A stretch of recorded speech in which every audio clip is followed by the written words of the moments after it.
என்னன்பான இனிய உறவுகளுக்கு அடடடடடா சூப்பருங்க. இப்படி தாங்க பொண்டாட்டியை பற்றி புரிஞ்ச புருஷன். புருஷன் பொண்டாட்டினா இப்படி தான் இருக்கணும். இல்லைங்க, பொண்டாட்டிக்கு ஏற்ற புருஷன்னா இப்படி விஜய் மாதிரி தான் இருக்கணும் அப்படின்னு நீங்கள் நினச்சிங்கன்னா ஐ லவ் விஜய் காவேரின்னு காமெண்ட் பாக்ஸில் தெரிஞ்சிருங்க. கூடவே உங்கள் பொண்ணான கையில் ஒரு லைக்கை போட்டு சப்ஸ்கிரைப் பண்ணிடுங்க ஃப்ரெண்ட்ஸ். வாங்க ஃப்ரெண்ட்ஸ், நம்ம இப்போ வீடியோக்குள்ளே போகலாம்.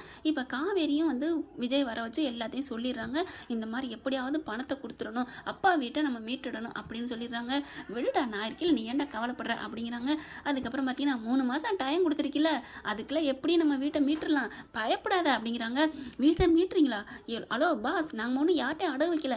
அடியே, உங்கள் அக்காவும் தங்கச்சியும் வாய்க்கில் வச்சிருக்காளுங்க அந்த வீட்டை அவங்க வாய்க்கிலேருந்து மீட்டுறேன்னு சொன்னேம்மா அப்படிங்கிறாங்க. ஓ ஓ நீங்கள் அப்படி வரீங்களா அப்படிங்கிறாங்க. சரி நீ எப்படி செல்லும், நான் கொஞ்சம் மிஸ் பண்ணிட்டேனே, இன்னைக்குங்க வெளியில் வேலை விஷயமா போயிட்டேனே அப்படின்னு நீங்கள் விஜய் சொல்ல, என்ன பாஸ் என்ன நீங்கள் மிஸ் பண்ணிட்டீங்க?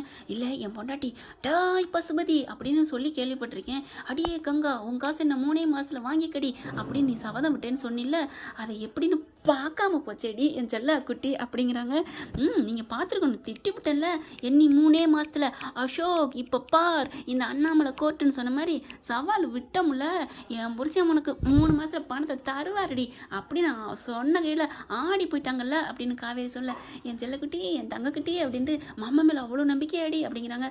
ஆமாம், அப்புறம் நீங்கள் பாருங்கள், நமக்கு நினச்சதெல்லாம் நடக்கும். இன்றைக்கி போயிட்டு வந்திருக்கீங்களே, கண்டிப்பாக உங்களுக்கு ஒர்க் அவுட் ஆகும் அப்படின்னு சொல்லிட்டு இருக்கீங்களே, உன் வாய்க்கு நான் பொண்ணான பரிசாக போட வேண்டி. பொண்ணான பரிசா? வாய்க்குள்ள என்னத்தங்க பொண்ணு போட போகிறீங்க?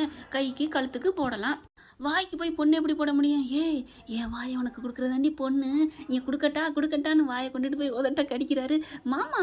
தள்ளுங்க அப்படிங்கிறாங்க. நீ தானே கேட்ட பொண்ணு எப்படி கொடுப்பேன்னு, இதை தாண்டி பொண்ணுன்னு சொன்னேன். சரி இப்போ நீங்கள் போயிட்டு வந்த விஷயம் எப்படி இருக்குது அப்படிங்கிறாங்க.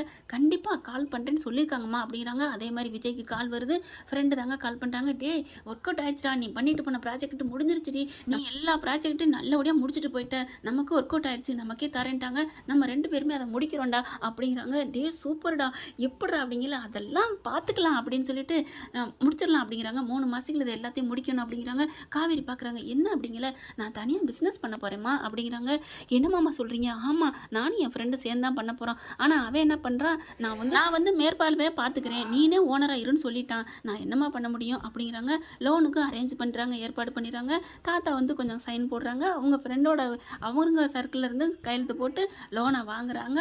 புதுசாக ஆரம்பிக்கிறாங்க, தொடங்குறாங்க. தொழில் தொடங்கி 3 மாதம், 1 வாரம் இருக்கையில் காசை வாங்கிடுறாங்க. நல்லா 2 கோடிட்டு லாபம் கிடச்சிருது. அவர் பார்ட்னராக இருந்தால் ஆளுக்கு ஒன்று தான் போயிருக்கும். ஆனாலும் இங்கே கொடுக்குறாரு பாதி காசை. வேணான்னு சொல்லிட்டு உன் லட்சியத்தை நிறைவேற்றணும்டா, நீ கொண்டே கொடு சிஸ்டர், காவேரி சிஸ்டர் வீட்டை நீ காப்பாற்றிரு அப்படிங்கிறாங்க. அதேமாதிரி காசை கொண்டு வந்து கொடுக்குறாங்க. 3 மாதம் முடியிருக்கு, இன்னும் 1 வாரம் தான் இருக்குது, இன்னும் 4 நாள் தான் இருக்குது அப்படின்னு கவுண்ட் கொடுத்துட்டே இருக்காங்க. காவேரி என்ன பண்ணுறாங்க, மாமா என்ன மாமா ஆச்சு அப்படிங்கிறாங்க. என்ன மாமான்னு இப்படி கவலையாக சொல்கிற, என் செல்லக்குட்டி வந்துட்டு இருக்கு ஆண்டிவே அப்படிங்கிறாங்க. கரெக்டாக பணத்தை கொண்டு வராங்க. பார்த்தா சந்தோஷம் தாங்கலை காவேரிக்கு. மாமா அப்படிங்கிறாங்க. இருமா இரு, நீ ஏன் கவலைப்படுற அப்படின்னு சொல்லிட்டு, வா நம்ம ஒரு இடத்துக்கு போகிறோம் அப்படின்னு சொல்லிட்டு கூட்டிகிட்டு போகிறாங்க. எங்கே மாமா? அடி இப்போ என்ன நமக்கு முக்கியம், அதுக்கு தான் போகிறோம் அப்படிங்கிறாங்க. எங்கேன்னு பார்த்தா பேங்க்கு போகிறாங்க. பேங்க்கு போயிட்டு பணத்தை எடுக்கிறாங்க. அவங்க பணத்தை நேரடியாக கொடுக்காம பேங்க்லேயே போட்டுறாங்க இல்லையா, அந்த பேங்க்லேருந்து பணத்தை எடுத்துகிட்டு வராங்க. சந்தோஷம் தாங்கலை. மாமா இவ்வளோ பணமும் ரெடி பண்ணியாச்சா? அப்புறம் மாமா பற்றி என்ன நினச்சிட்டு இருக்க? நீ தானே சொன்ன நான் தொழிலதிபராக தான் ஆகணும் அப்படின்ட்டு. ஆமாம், அதே மாதிரி ஆயிட்டேன். இதுக்கு என் மாமனார் தான் உதவி பண்ணாருன்னு சொல்லணும். என்ன சொல்கிறீங்க? ஆமாம், அந்த வீட்டை விற்கணும்னு சொன்னதுனால தானே. அப்படின்னா நீங்கள் எங்கள் அக்காவுக்கு தங்கச்சிக்கு தான் நீங்கள் நன்றி சொல்லணும். ஆமாம்ல, அவங்க மட்டும் இப்படி சொல்லலைன்னா வீடு விற்க முடியாதுன்னு நீ சொல்லியிருக்க மாட்டேன். நீ சொல்லலைன்னா நானும் இப்படி ஆர்வமாக பண்ணியிருக்க மாட்டேன்ல.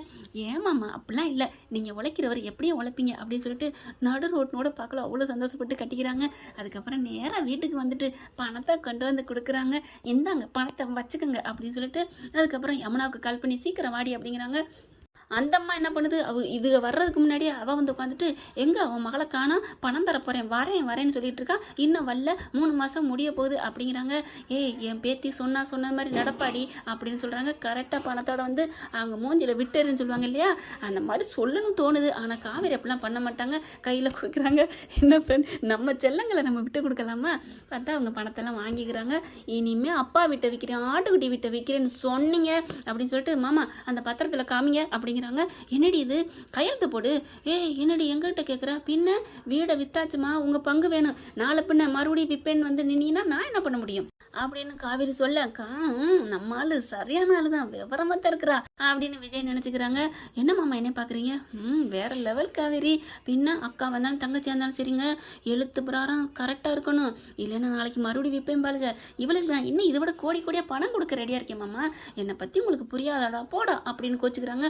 ஐயோ கோச்சுக்கிட்டாலே நான் என்ன பண்ணுவேன் அப்படின்னு சொல்லிட்டு, செல்லக்குட்டி எப்பெல்லாம் இல்லை, உங்களோட நான் சண்டை அப்படின்னு சொல்லிட்டு, அம்மா நான் வரேம்மா அப்படிங்கிற, என்னடி நல்ல விஷயம் பண்ணியிருக்கிற, இப்படி நீ போறேங்கிற, எவ்வளோ பெரிய விஷயம், என் புருஷன் விட்ட காப்பாற்றி கொடுத்துட்ட அப்படிங்கிறாங்க. பாட்டியும், என் புள்ள அவ்வளோ கஷ்டப்பட்டு கட்டின வீடு, அதை நீ காப்பாற்றிட்டு கொடுத்துட்டீங்க தம்பி அப்படின்னு சொல்லி பாட்டியும் வந்து ரொம்ப சந்தோஷப்பட்டு அப்படி கையெடுத்து நன்றி சொல்கிறாங்க. கண்ணு கலங்குது, அழுகுறாங்க, ஓன்ட்டு ரொம்ப சிலுத்துக்கிற பாரு, அப்பா நமக்கு காசு வந்துருச்சுன்னு சொல்லிட்டு இது 2 காசு அப்படியே ஆன்னு எண்ணிக்கிட்டு போகுதுங்க. அக்காலும் தங்கச்சியும் காசை கண்டிப்பாக நிவின் வாங்க மாட்டார், அது வேற விஷயம். ஆனால் இங்கே காவேரி மேடம் செல்லமாக கோச்சிக்கிட்டு ரூமுக்கு போயிட்டாங்க. அத்தை நான் அந்த வர்றேன், எங்கே தம்பி போகிறீங்க, இருங்க ஏதாவது சாப்பிடலாம், சாப்பிட்றதுக்கும் சரி சண்டை போடுறதுக்கும் சரி, என் பொண்டாட்டி கோவமாக போயிருக்கா, நான் வர்றேன், என்ன ஒரு பிரச்சனை இல்லையே, இப்போ அவங்கள பாராட்ட தானே செய்யணும் அப்படிங்கிறாங்க. பாராட்டுறதா, உங்கள் மகளுக்கு அடிக்கடி கோவம் வருது, அவள் எனக்கு என்னமோ தெரியலை, அவள் கோச்சிக்கிறது அடிக்கடி கோவிக்கிறது, நான் அவளை சமாதானப்படுத்துகிறேங்கிறக்காண்டி போய் கட்டி பிடிப்பேன் முத்தம் கொடுப்பேங்கிறக்காண்டி அவள் கோச்சிக்கிறாளோ என்ன ஃப்ரெண்ட்ஸ், அவள் பண்ணுறது நான் சொல்கிறது சரியா தப்பா அப்படின்னு கமெண்ட்ஸில் சொல்லுங்கள் ஃப்ரெண்ட்ஸ். இது வந்து விஜய் தாங்க நம்மக்கிட்ட கேட்குறாரு, நீங்கள் சொல்லிடுங்க, சமாதானப்படுத்துறதுக்காக தான் காவேரி மேடம் கோச்சிக்கிறாங்க அப்படின்னா அப்படியே சொல்லிக்கோங்க, இல்லைன்னா உண்மையிலே காவேரி கோச்சிக்கிறாங்கன்னு கமெண்ட்ஸில் சொல்லிங்க ஃப்ரெண்ட்ஸ். பார்க்கலாம் என்ன நடக்க போகுதுன்னு. கற்பனை கதை தான் பிடிச்சிருந்துன்னா லைக் பண்ணுங்கள், சப்ஸ்கிரைப் பண்ணுங்கள். Thank you friends.